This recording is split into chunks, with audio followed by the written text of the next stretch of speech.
అనకాపల్లి జిల్లా నర్సీపట్నం మార్కెట్ యార్డ్లో ఈ నెల 11న ఆధునిక వ్యవసాయ పరికరాల ప్రదర్శన నిర్వహిస్తున్నట్లు స్పీకర్ అయ్యన్న పాత్రుడు ప్రకటించారు. ఈ ప్రదర్శనలో నియోజకవర్గ రైతులందరూ పాల్గొని విజయవంతం చేయాలని పిలుపునిచ్చారు. రైతుల అభివృద్ధికి ఆధునిక సాంకేతిక పరిజ్ఞానాన్ని అందించేందుకు ప్రభుత్వం చేపట్టిన ప్రయత్నాల్లో భాగంగా వ్యవసాయ పరికరాల ప్రదర్శన ఏర్పాటు చేసినట్లు తెలిపారు. రైతులు వాటిని ప్రత్యక్షంగా పరిశీలించి ప్రభుత్వం ఇచ్చే సబ్సిడీతో కొనుగోలు చేసుకోవచ్చని స్పీకర్ అయ్యన్న పాత్రుడు వెల్లడించారు.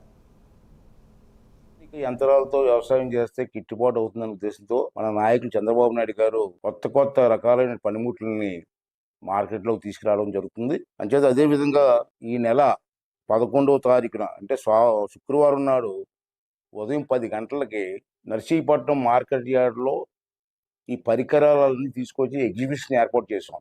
అంచేత ఈ ఎగ్జిబిషన్ చూడడం కోసం రైతులందరూ రావాల్సింది కోరుతున్నాను.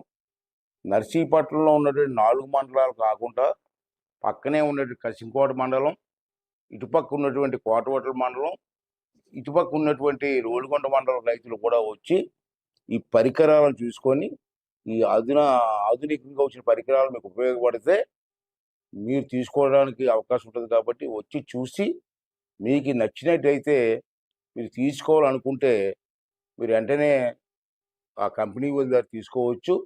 దీనికి ప్రభుత్వం కూడా కొంత సబ్సిడీ కూడా ఇస్తుంది. పూర్తి అమౌంట్ మీరు కట్టుకోవాల్సిన కొంత సబ్సిడీ కూడా ప్రభుత్వం ఇస్తుంది. కాబట్టి ఈ అవకాశాన్ని మిస్ అవ్వకండి.